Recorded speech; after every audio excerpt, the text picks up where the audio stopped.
زن را دوست می‌دارم، نه به خاطر آغوش دا بگیرمش مقصد کیفیت داشته باشم یا فکری جاگه خواب. نه، اصلا زن نقش مهم داره. اگر بگیری همه پیامبرها از دامن زنها بیرون شدند. من همین سخنایی را که من میگم، اینه من از یگان میگم امام بخاری گفت، امام بخاری آورد، امام مسلم آورد. اونها را کی به دنیا آورد؟ مادر آوردن. نقش مادر در این جامعه و در دنیا اصلا در جای مد اول میسته. برای همین اینها باید احترام داشته باشند، اینها باید قدر داشته باشند. اینها را برادرها شما بی‌نصیبی بد نکنی. شما زنک خانه درآمدی هیچی گپ نداره که در مردم ما همین یک گل بردن حاضر، یک گل بردن ممکن که میدونی حاضر ما اگر یک گل برم ایزا کشیده میبرم، یا زن ما در 50 و 60 رفتگی ولی یک دوخی را دستی ما دگی نیست که هم دوخی را میگیره خودش میزنه با هم پیشک مردک میاد، یک دوخیش نمیبره.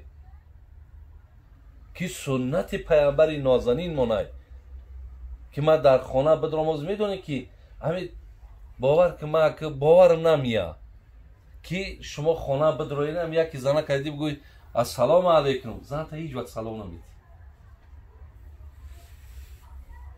سنت پیامبر از دیدش السلام علیکم، زنک نازی خوبی بهتری صحت سلامتی یک احوال پرسی بهترین میشود. سه وقت زی خاموش و سه وقت خوش میتوه. کمی گپی خوب قطعی زندگی خوب میشه، واقع معامله خوب میشه. همین بدرو دیگه همین قوقا دختگی همین خیچکیله طبیعه هم خیره میشه.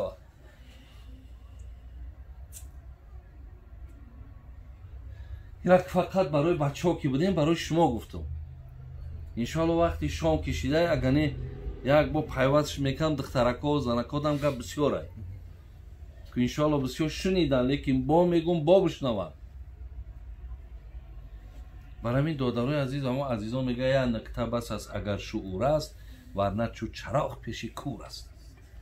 خدا خواه اگر یک اشاره که پیامبر برای ای پشتی و دفاع نه بگیم قوری تو کندگی دیگه، جانی تو در عذاب و در خطر که بگن جبیو پیامبر ای پشتی تو شکایت داره که تو زن در دنیا ظلم کردی. پیامبر دروغ میگه. دادر عزیز بسیار احتیاط کنید، زندگی خوب کنید، زندگی نحس کنید. او را حرمت کردی ایت دخترکا و بچکای میشوه که پگه او هم زنداری و شوهرداری را همین خیلی شروع میکنه که تا دیگر در فکر همون زندگی همون نیستی. وقتی نکردی و خودت هم تا خرخشک از زندگی کردی همین خیلی با مشکلات ها را فرزندات بعد اذیت چه میکشی. الله حفظتون کنه برادر عزیز. حضرت دوملین یک دعا کشم شید. اللهم یا محول حولنا الى احسن یا رب العالمین. خدا نگهبان تو باشه. برکت. گوش کن ای دوست من با طرب شرح از احوال زنان عرب. در عرب پیش از ظهور مصطفی بر زنان می شد بس ظلم و جفا. بود پیش از حضرت خاتم المآب در عرب جان زنان اندر عذاب. جان زن در معرض آفات بود بلکه زن در حکم حیوانات بود. دختر می شد از بهر کسی زین مصیبت می زد اندر سر بسی. تا 40 روز آن عرب در اندرون از خجالت سر نمی آورد برون. این همون قصه هایی که جمعه پیشین از تاریخ دوره جاهلیت عرب از دوره‌هایی که پیش از اسلام حال زنان چگونه بود به شما خواندیم. این در مصرع‌های شعری البته در آوردگی هست. تا که از لطف الهی شد عیان، طلعت پیغمبری آخر زمان. مکه را از روی خود پر نور کرد، از عربها این صفتها دور کرد. گفت حکم الله این است ای کرام، باید زنان را نماید احترام. این زنان خوشبوی چون ریحانه اند، این زنان شمع و چراغ خانه اند. زن اگر موجود در عالم نبود، در زمان یک نفر آدم نبود. دختران را دوست دارید از وفا، سلمه وارد نیارید از جفا. هر که از خود دخترش را شاد کرد، خانه خود در بهشت آباد کرد. هر زن دارد تقاضای حقوق، دختران را هستند دارای حقوق. من ز دنیا دوست دارم سه چیز، عطر و نماز و زنانی با تمیز. هست جانم زیر پای مادران، جان فرزندان فدای مادران.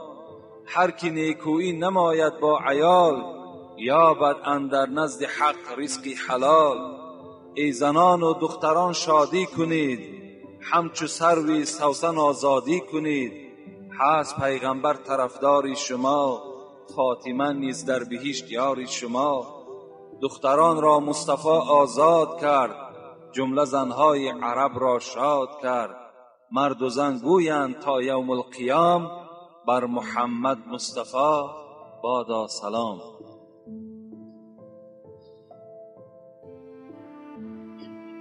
یعنی چگونه ای که از مضمون این شعرها بیان می شود این که زنها تا دوره پیغمبر خدا البته در جفا بودند، در ظلم بودند، در عذاب بودند. از روزی که پیغمبر خدا مبعوث به پیغمبری شد، این زنها از این جفا و از این آزارها البته خلاص یافتند و حکم خدا نزد پیغمبر آمد که باید که زنها در حیات چگونه باشند. و الحمدلله که امروز چگونه ای که ما و شما آگاه شدیم چه حالت خوب زنان مسلمان را فرا گرفت. یعنی چه حقوقهای زیاد این زنها در دوره اسلام پیدا کردند. باید که تمام زنها شکرانه اسلام را کنند، شکرانه پیغمبر خدا را کنند، شکرانه قرآن را کنند که این گونه حقوقها را خداوند بر آنها روان کرد. پیغمبر خدا میگوید حبب الی من دنیاکم النساء والطیب و قرة عین فی الصلاة. پیغمبر خدا میفرماید ای امت اسلام، من از دنیای شما سه چیز را دوست می‌دارم. این حدیث صحیح پیغمبر است. این پیغمبر از دنیای شما میگوید. این پیغمبر از این دنیا خود بیزار بودند، حتی دعا میکردند اللهم لا عیش الا عیش الاخره. خدایا این حیات دنیا، این عیش دنیا عیش نیست، این عیش دنیا لذت ندارد. خدایا برای من عیش آخرت را نصیب بگردان. میگفت از دنیای شما. امروز امتهای پیغمبر خدا چنگ به همین حیات زدن، چنگ به همین دنیای زدن، شیفته چنین دنیای شدن که پیغمبر از این دنیا بیزاری میکرد. امروز همین دنیا سبب شد برادران ما و شما در دکان بسته نمیتوانند تا که آمده نماز جمعه را ادا کنند. امروز همین حیات دنیا امت اسلام را به خود چنان جذب کرد، چنان با خود کشید که حتی که نماز نمیخواند. هیچ امرهای پروردگار را به جا نمی آورد.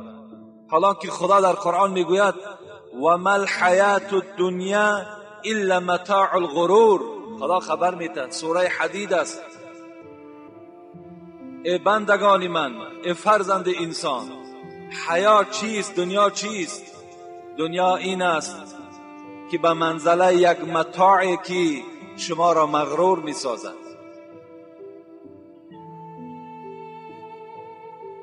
نه لایق بر غرور است و نه ارز اعتمادی ها. حضرت مولوی میگوید همین دنیا میگوید نه لایق بر غرور است و نه ارز اعتمادی ها، نمی ارزد به این حرفی که کس گوید به من داده است. حتی همین حرفی را که خدا مرا داده است، حتی همین دنیا به همین حرف هم نمی ارزد. میگن و ما هذه الحیات الدنیا الا اللهو واللعب و ان الدار الاخره لهی الحیوان لو كانوا یعلمون.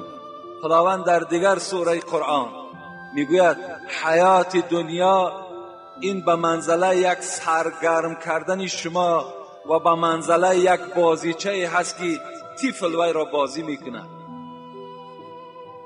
مگر حیاتی که عیش دارد، لذت دارد، دائمی است، این حیات آخرت است.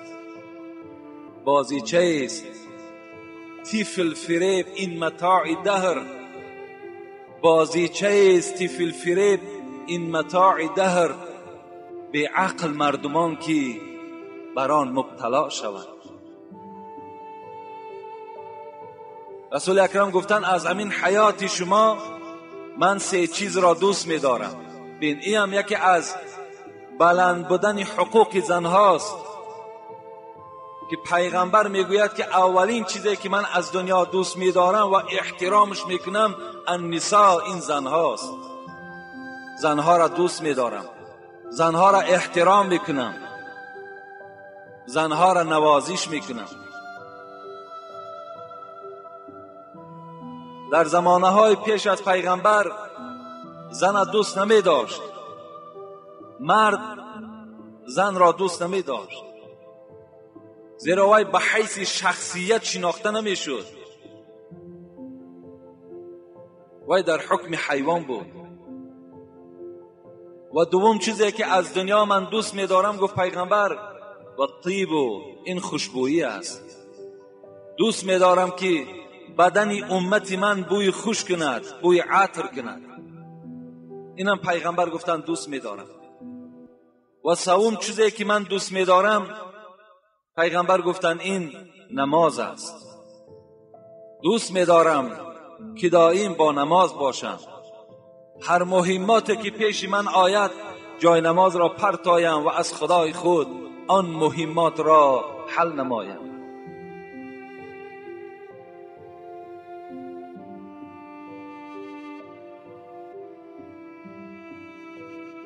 قال رسول الله صلی الله علیه و سلم حقهن علیکم ان تحسنوا الیهن فی کسوتهن و طعامهن ولا تضرب الوجه ولا تقبح ولا تهجر الا فی البیت.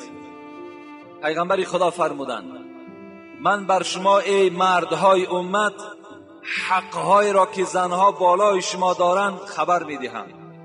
زنها بالای شما 5 حق دارند. یعنی هر یک مرد وظیفه دار است که این 5 حق را اجرا کند. اینا چیا هستند؟ پیغمبر گفتند ان تحسنوا الیهن فی کسوتهن. یکم حقی که بالای شماست این است که وقتی که برای خود لباس میخری باید برای همسر خود لباس خری.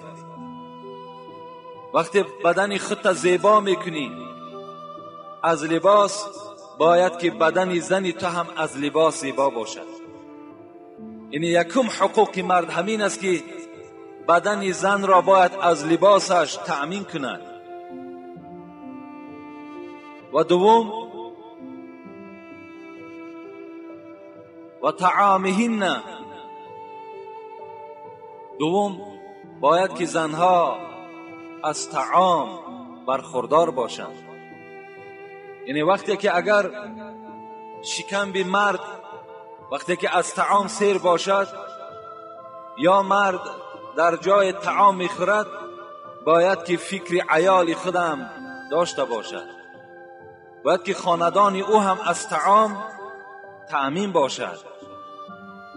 دوم حقی که بالای مرد هاست این است که باید که زنها از طعام هم برخوردار باشند، لباس هاشون پوشیده باشد، شکم های زنها باید که از طعام سیر باشند. سوم وظیفه‌ای که بر ذمه مرد هاست، ولا تضرب الوجه.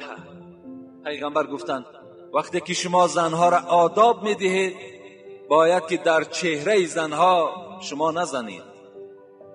چهره زنها را باید که شما سیاه و کبود نکنید.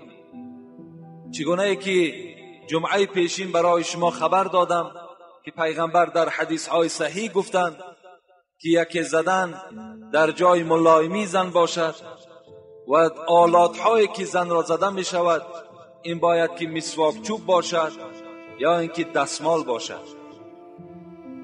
با دستمالش همین لطه هایی که ما و شما دست های خودم بعد طعام پاکیزه میکنیم، تازه میکنیم. گفتن زنها باید که به امینها زده شود. وضربهن ضربا غیر مبرح.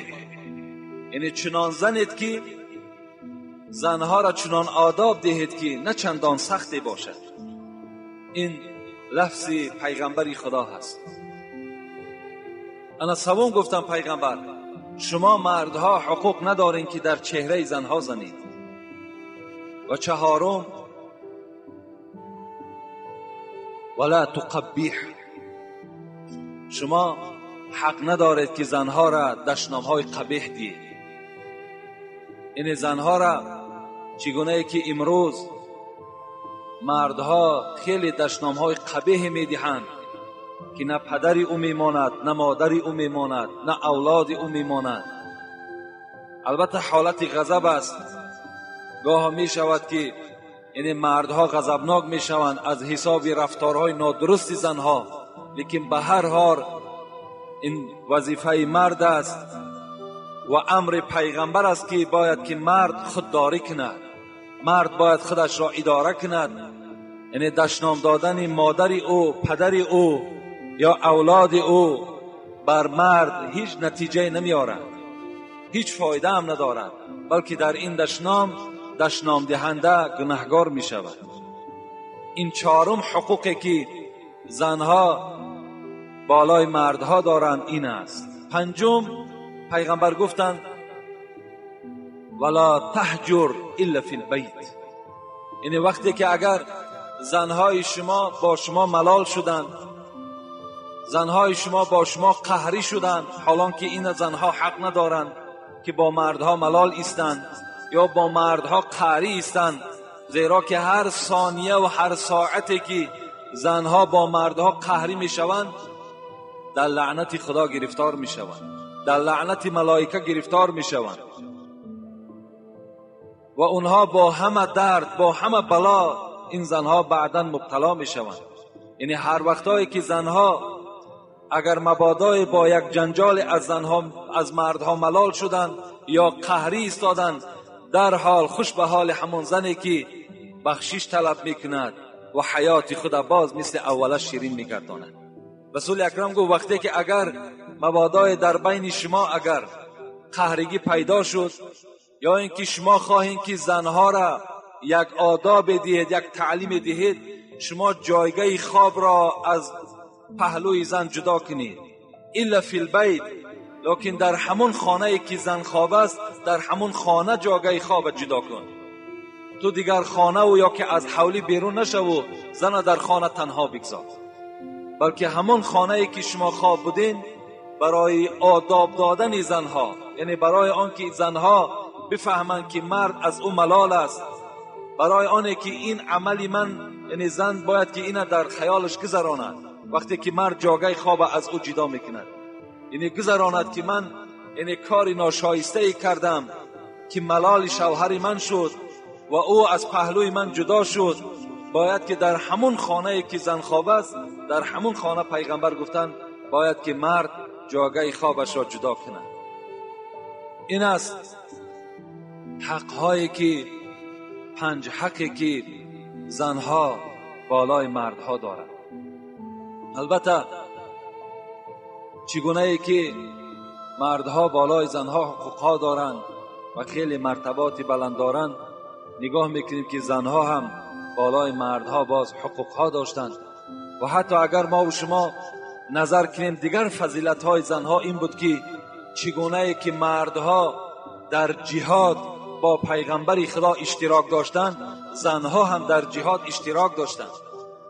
یعنی چگونه مردها در دست شمشیر میگرفتند برای دفاع اسلام، برای دفاع قرآن، برای پیغمبر خدا را محافظت کردن، زنها هم در دست شمشیر داشتند و در پهلوی پیغمبر خدا با این یهودی ها می جنگیدند. حتی که گروه زنهای در یکی از جنگ ها برای اشتراک کردن حاضر شدند. پیغمبر خدا میگوید حتی با این زنها خطاب کرد چرا شما به این جهاد آمده اشتراک کردین؟ این زنها گفتن پیغمبر خدا ما می توانیم که اگر مجاهدی که زخمی می شود وی را طبابت کنیم، می توانیم که از معرکه جنگ مردی زخمی را آورده در یک جای بی آزار و یک جای آرام آورده گذاریم. ما می توانیم که از آب این مجاهدها را تأمین کنیم. ما می توانیم برای مجاهدها خوراک بپزیم. پیغمبر خدا برای ما رخصت ده. پیغمبر و این زنها رخصت دادند. حتی حضرت انس میگوید در جنگ احد که مسلمان ها در این جنگ شکست خوردگی هستند، برای سخن پیغمبر خدا را که مجاهدها شکستند و آن جانبی را که پیغمبر خدا گو حمایه کنین که از این طرف خوف است، شاید از این جانب اینها هجوم کنند، سخن پیغمبر خدا را وقتی شکستند، یهودی ها از همون جانب به مسلمان ها هجوم کردند و در همین جنگ احد مسلمان ها شکست خوردگی هستند که 70 صحابه پیغمبر با سرداری حضرت امیر حمزه در اینجا به هلاکت رسیدگی هستند. حضرت انس میگوید من با چشم خود دیدم که در همین جنگ احد حضرت عایشه دختر ابوبکر صدیق زن پیغمبر خدا با همراهی ام سلیم در میان خود مشکهای آب میبستند و آورده در دست مجاهدان میدادند و آنها به حلق خود میریختند. یعنی این گونه یاردم ها زنهای مسلمان در دوره های پیغمبر خدا میکردند. رسول اکرم میگوید که من در جنگ احد وقتی به طرف راست نگاه میکردم یا به طرف چپ نگاه میکردم، ام عماره را میدیدم که در دست خود شمشیر داشت. این زن بود. ام سعد میگوید من در شانه همین ام عماره یک زخم چقوری را دیدم و از او پرسیدم این زخم از کجا پیدا شد؟ گفت در جنگ احد وقتی اطراف پیغمبر خدا خالی ماند و ابن قیمه که خدا او را خار و ذلیل کند خواست هجوم به پیغمبر کند، من با همراهی حضرت مصعب ابن عمیر هجوم بالای ابن قیمه کردیم و از بس که وی 2 زیره داشت و شمشیر ما با او کار نمیکرد و یک شمشیر در شانه من زد و این زخم چقور از ضرب شمشیر همون بدبخت است. و رسول اکرم پیوسته ام عماره را تعریف میکردند. بار میگوید در دوره های خلافت حضرت عمر یک چادر کلانه که خیلی قیمت کلان داشت و یا روی مال کلان بود وقتی آوردن و به حضرت عمر گفتن این را برای کیلون خود ببر، یعنی به زن حضرت عبدالله. حضرت عمر گفتن من یک زن را میدانم که پیغمبر خدا دائم و تعریف میکرد، توصیف میکرد، این ام عماره هست، این روی مال گو حقی او هست. یعنی برده به همین ام عماره روی مال را تسلیم کردند. این از روی این حکایه ها هم معلوم می شود که زنها هم در دوره‌های پیغمبر خدا در جهادها اشتراک می کردند. این هم فضیلتی زنهای دوره پیغمبر و این بلند مرتبگی زنهای حاضره ما و شما مسلمان ها را نشان می دهد. حتی رسول اکرم می گوید اللهم انی احرج حق ضعیفین الیتیم والمرأه. خدای مهربان من گناهگار می شمارم، گفت من گناهگار می شمارم شخصانی را که حق دو ضعیف را پایمال می کنند، یکی حق یتیم را، دوم حق زنها را. کسی اگر حق زنها را یا حق یتیم ها را اگر پایمال کند، پیغمبر خدا گفتند اللهم انی احرج، من گناهگار می شمارم او را. و دیگر مسئله که در دوره های جاهلیت یعنی پایمال کردن حقوق زنها بود، این طلاق بود. طلاق در دوره های جاهلیت اهمیتش این بود که وقتی که اگر یک کار عادی ترینی که زن انجام میداد، یعنی اگر در او شوهر ناراضی میشد، نا گفته ای مرد که یعنی لفظ طلاق استفاده نکرده، خود زن طلاق میشد. یعنی دیگر طلاق در دست مرد نبود. وقتی همین زن عادی ترین جنایتی را که اگر انجام میداد یا عادی ترین عملی که وی باعث طلاق دادن نبود، وی خود طلاق میشد. لیکن در زمانهایی که پیغمبر خدا آمد و خداوند این حکم طلاق که در دست مرد داد، باید که مردها یعنی مثل دوره جاهلیت طلاق را استفاده نکنند. یعنی افسوس که امروز چقدر سوالهای زیاد نزد ما هست و چقدر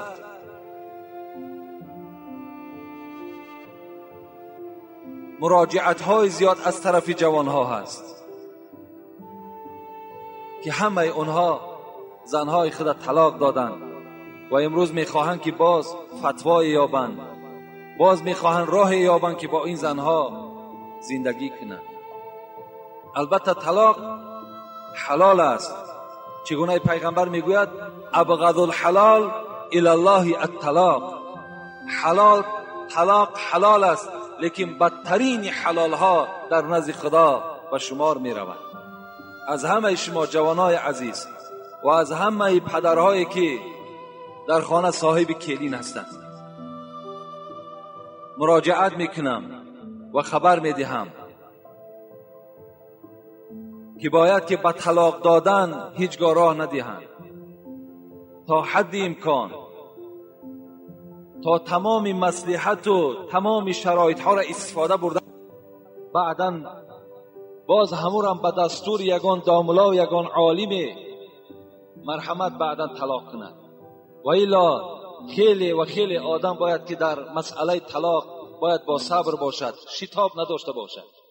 زیرا بینید در حدیث های صحیح پیغمبر میگذرد که شیطان در بالای یک بحر کرسی خود میگذاشته است. همین شیطانی که امروز امت اسلام از راه حق بیرون کردگی هست، میگوید بالای بحر کرسی خود میگذاشته است و فرزندهای او در تمام دنیا پریشان هستند و هر کدام او می آمد از خبر می داده است. ای سردار، امروز من یک مرد مسلمان را وسواس کردم و او به زنا مبتلا شد.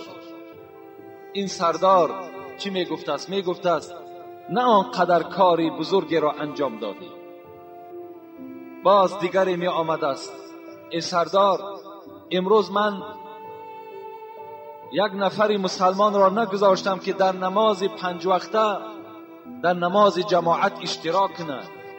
سردار می گفته است نه آنقدر کاری بزرگی را انجام دادی. دیگری می آمد است می گفته است ای سردار، من یک مرد را چنان وسواس کردم که بار هم نماز نمی خواند. سردار می گفته است نه آنقدر کاری بزرگ را انجام دادی، این کار سهل است، این کار آسان است. دیگرش می آمد است می گفته است ای سردار، امروز من یک بنده مسلمان را چنان وسواس کردم که حتی دستی به قتل زد، یک برادر مسلمان شب به قتل رسانید. این شیطان می گفته است نه آنقدر بزرگی را انجام دادی. یعنی از کار این، از این مراجعت، از این خبرها این سردار میگوید هیچگاه شاد نمی شده است، خرسندم نمی شده است. وقتی میگوید یک نفر دیگر می آمده است از فرزندهای شیطان می گفته است ای سردار، امروز من یک جوان را چنان وسواس کردم، در خانه آنها چنان جنگ را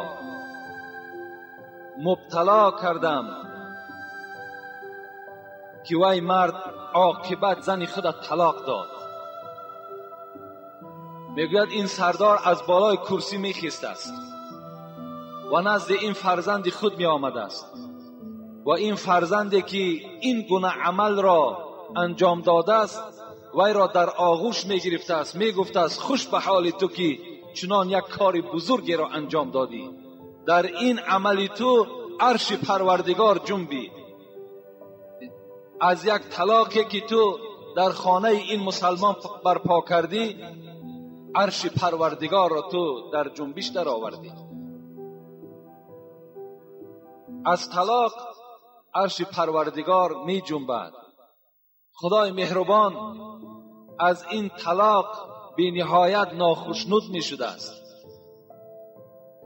البته سبب همه طلاق ها ما و شما می دانیم که جنجال هاست، بعضی نافهمی هایی که در خانه پیدا می شود عاقبتش طلاق است. لیکن شما فراموش نکنین شما پیرو پیغمبر خدا هستین. در خاندان پیغمبر خدا هم جنجال بود. قصه ها از حیات پیغمبر خدا میگذرد که بار پیغمبر خدا با همراهی عایشه چی جنجال کردند. چنان جنجال شدند که حتی که پیغمبر خدا مجبور شدند که خسور خود یعنی حضرت ابوبکر را برای مصلحت دادن دختر در خانه خود حاضر کند و نفر روان کرد که ابوبکر را به نزد من دعوت کنید. وقتی ابوبکر آمد، عایشه صدیقه در یک گوشه خانه نشسته، پیغمبر خدا در یک گوشه خانه نشسته. وقتی ابوبکر در آمد و نزد اینها که نشست، پیغمبر گفت ای عایشه، گفت آیا سخن را تو آغاز میکنی یا من آغاز کنم؟ آیا شکایتی که داریم آیا تو آغاز میکنی یا من آغاز کنم؟ میگد عایشه چنان غضبناک بود، گفت بل تکلم انت ولا تقل الا حقا.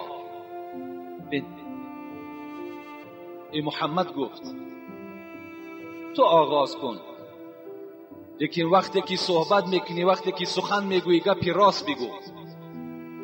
پیغمبر خدا آیا گپی ناحق میگفتن؟ سخن پیغمبر خدا همش چی در حالت حزل، چی در حالت غضب، در همه حالت پیغمبر خدا سخن حق میگفتن. لیکن چنان خشم عایشه را فرا گرفته بود که گفت ای محمد، گفت وقتی سخن میگویی سخن راست بگو. از این سخن ابوبکر صدیق چنان میگه غضبناک شدند، خسته عایشه صدیقه را زیر لت کوب قرار دادند. محمد غزالی در کتابش میگوید که حتی از بینی عایشه خون سر کرد و دویده میگه از پشت پیغمبر خدا میگوید آغوش کرد. پیغمبر خدا گفتند لم ندعوک لهذا یا ابو بکر ولا اردنا منک هذا. ای ابو بکر، من تو را برای این فیراد نکردم که بینی عایشه را خون آلود کنی. من از تو این را درخواست من این نبود، بلکه درخواست من این بود که تو به او یک مصلحتی نیک دهی. در عائله پیغمبر خدا این گونه جنجال ها پیدا می شد. حتی چنان گاه ها میگد عایشه چنان غضبناک می شد که از غضب بسیار چی می گفت؟ ای محمد تو گمان میکنی پیغمبر هستی؟ این گونه میگد صحبت ها از زبان عایشه صادر می شد. رسول اکرم میگوید اینی لعرف غضبک من رضاک. ای عایشه من میدانم که تو کدام وقت غضبناک هستی و کدام وقت خوشحال هستی. کیف تعرفوه؟ عایشه گفتم پیغمبر چگونه تو میشناسی کدام وقت تو میدانی که من غضبناک هستم و کدام وقت از تو راضی هستم؟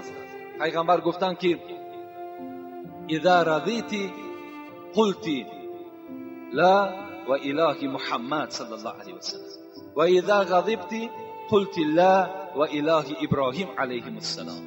وقتی اگر گفت من غضب تو را از رضاگی تو با چنین تجربه فهمیدم، وقتی تو از من راضی باشی میگویی قسم به خدای محمد.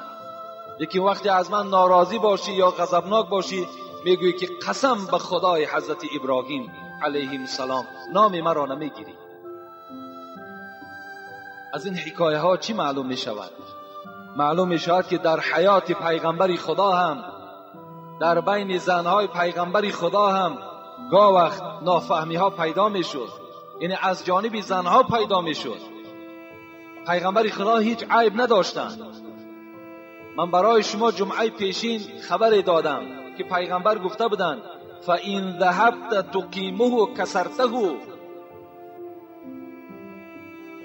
وَإِنْ تَرَكْتَهُ لَمْ يَزَلْ أَعْوَجَ فَاسْتَوْصُوا بِالنِّسَاءِ. پیغمبر گفتند اینها از قبرغه چپ هستند، اینها از چنان اعضای هستند که اگر شما خواهید که راست شوند میشکنند و راست نمیشوند، و اگر به حال خودشان گذارید همچنان کج میمانند. فاستوصوا بالنساء، با زنها معامله خوب کنید. یعنی پیغمبر از اصل اینها ما و شما را خبر داده ایستاده است. باز چگونه بالای اینها ما و شما، یعنی غضب ما و شما به اینها هیچ تأثیر ندارد. باید که ما و شما مدارا کنیم، زندگی کنیم. باید که ما و شما با طلاق راه ندهیم. طلاق کردن این نشانه دلیری شما نیست، نشانه پهلوانی شما نیست، نشانه ایمانداری شما نیست. باید که در این حالتها ما و شما باید که با صبر باشیم، صبر را پیشه خود کنیم. حضرت عمر چنان غضب داشتند، چنان مرد بودند که حتی که تمام زنهای مسلمان از عمر می ترسید، تمام مردهای مسلمان از عرب می ترسید، از عمر می ترسید. وقتی می گوید در زمانهای همین حضرت عمر وقتی که یک مرد از زنی خود بسیار نالان بود، یعنی کدام زنی بود است که مرد بسیار دقت می داده است، غم می داده است، این مرد ناچار نزد حضرت عمر آمدند، خواستند که شکایت زنی خود پیش عمر کنند تا که حضرت عمر یگان چاره بینند. وقتی میگوید این مرد به خانه حضرت عمر در آمدن، نگاه کردن که حضرت عمر بالای یک بالین، بالای یک کرپچه نشسته است و زن او با آواز بلند، با صدای بلند به عمر داد زده ایستاده است. و حضرت عمر سکوت، خاموشی را پیشه خود کرده است. وقتی این جوان میگوید حال حضرت عمر را دیدن، در حال پس گشتند، گفتند مادامی که حال خلیفه که چنان باشد پس نزد او شکایت من چی در کار؟ وقتی میگوید پس گشتند، حضرت عمر میگوید این جوان دیدن و فریاد زدن، گفتن نزد من بیا، حاجت داری؟ گفتن آن حاجتی که من داشتم، آن حالتی که بالای من بود، بالای شما هم همون حالت بوده است. از این خاطر یعنی من از شما دیگر هیچ حاجتی ندارم. و خواستن که از نزد حضرت عمر بیرون شوند. حضرت عمر چی گفتند؟ گفتند همین زنی میبینی که بالای من بلند آوازی دارد، همین زنی که بر سخن من گپگردانی دارد، این طباخة لطعامی خبازة لخبزی غسالة لثیابی مرضعة لولدی و یسکن قلبی بسببها من الحرام. گفتن همین زن گفتن خوراکپز من است. طباخة لطعامی، وقتی من بیرون میشوم پس میگردم میایم که خوراک تیار است. غسالة لثیابی، لباسهای چرکین من همین زن میشود، تازه میکنه. مرضعة لولدی، کودکهای مرا نگاه و بین میکند، کودکهای مرا شیر میدهد. و با سبب این زن قلب من از حرام تسکین مییابد. یعنی این زن سبب شده است و من دیگر بر حرام راه نمیدهم، با راه حرام نمیروم. از این خاطر با یک زبانی که این دارد با این من صبر میکنم. خدا گفته است ان الله مع صابرین، من همراه صبر کننده ها هستم. انشاءالله من بالای این زن غالب می آیم. یعنی بین توصیه حضرت عمر این بود. یعنی حضرت عمر می توانستند که در حالتی که خلافت در دستش بود، پادشاه بودند، می توانستند که با سبب یک گپگردانی این زن در حال زن طلاق دهند، لیکن طلاق ندادند، صبر کردند. قصه ای را برای شما چند جمعه پیش خبر داده بودم. یعنی مادام باز موردش آمد تکرارش باز ثواب است. گفته بودیم که یک مرد یک زنی خیلی بدی داشت. من این حکایه ها را برای آن میارم که برادرای عزیز در هر یک عادی ترین کارها شما به طلاق راه ندهید. یعنی در حال با راه طلاق از زنها جدا نشوید، زیرا باز فردا شما پشیمان میشوید. یا فردا شما مثل این ممکن که اگر زنی خوبم که دریاب کنید، گفتی خداوند در قرآن چی میگوید؟ و عاشرهن بالمعروف فإن کرهتموهن فعسى ان تکرهوا شیئا و یجعل الله فیه خیرا کثیرا. خدا میگوید شاید همین زنهایی که درشت زبان هستند، بد اخلاق هستند، شاید اینها برای شما فرزندهای خوب دهند، شاید از اینها شما فرزندهای سالم و صالح گیرید. و شاید اگر شما زنهای صاحب جمال بیارید، ممکن که مثل این میگد فرزندهای خوب برای شما ندهد. مرد بود میگد یک زنی خیلی بدکردار داشت و بسیار عذاب میکشید. رفیقهای او از حالت این رفیقشان درکدار شدند و یک جای مصلحت کردند که بر او مصلحت میدهیم تا که این زن را طلاق دهد، زیرا حالش خیلی خراب شده است، چهرهش زرد شده است. نزد این رفیقشان آمدند و گفتند ای رفیق، گفتند ما درکدار شدیم که تو زنی ناخوب داشتی، ناخوب داری و تو را پیوسته دقت میدهد، عذاب میدهد.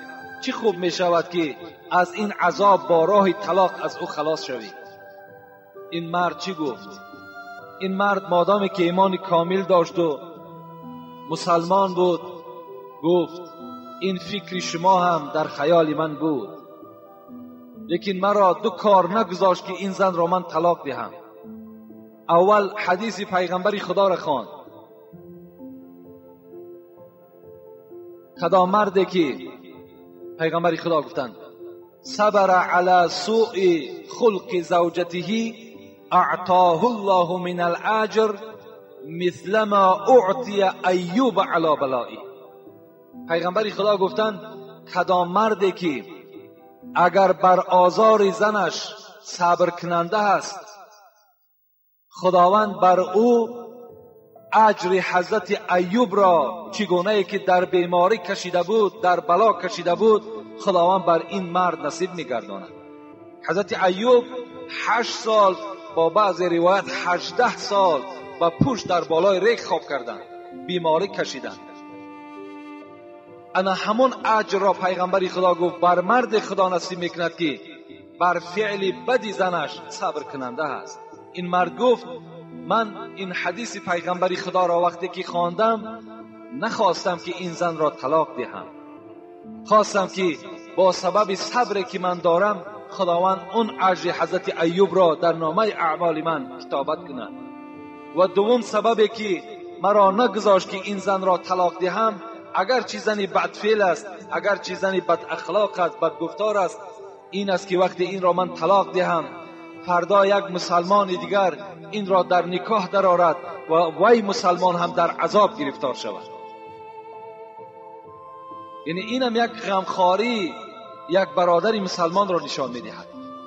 یعنی وقتی که ما و شما همون زن طلاق میدهیم باید که در خیال خود گذرانیم که این به خانه پدر می رود، به خانه مادر می رود، این در نزد برادر مادر و پدر دیگر قدر ندارد. امروز از حیاتی که در خاندان ما و شماست خودتان خلاصه کنید. وقتی که با 3 فرزند و 4 فرزند و یا شوهر وقتی طلاق می دهد وی در کجا دیگر سرپناه می یابد؟ در کجا وی قدر قیمت می یابد؟ فرزندهای او همه بی تربیه می شوند. دیگر این مادر مجبور می شود که راه زنا را پیش گیرد و برای فرزندها یگان قوت، یگان نان، یگان آب پیدا کند.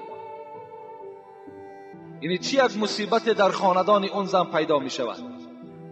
امروز یک خیلی همین عقیده نادرستی در خاندانهای مردها یا در عقیده مردها پیدا شده است که اگر مرد زن را طلاق دهد یعنی بچه دار هیچ وقت هم دقت ندارد، با زن دیگر می آبد، زن دیگر می گیرد. لیکن این بسیار عقیده غلط است. چگونه ای که همان زن در خانه خود بی قدر است یا چی قدر رنج عذاب می کشد، این مرد تصور کند که در هر یک رنج عذاب اون زن این مرد گناهکار است و در نزد خدا عاصی است. باید که هیچگاه شما با طلاق خود را از زنهای خود جدا نگردانید. یعنی وقتی که در خاندان شما اگر جنگ می شود، جنجال می شود، می توانید که شما یعنی با یک آدمهای خیرتمند و آدمهای با عقل مراجعت کنید تا که راههای خوبش را برای شما پیدا کنند تا که شما در نزد خداوند گناهکار نشوید. یعنی این است در باب حقوقهای زن بالای شوهرها. خدا خواسته باشد انشاءالله باز جمعه های آینده که سوالهای خیلی زیاد نزد ما هست جواب میگردانیم و بعدنش انشاءالله از حقوق شوهرها بالای زنها که یعنی شوهرها چی حقوق دارند باز به سمع شما میرسانیم. در اینجا یک چند سوالهای هست تا که اونها را جواب میگردانیم انشاءالله بعدن دعا میکنیم.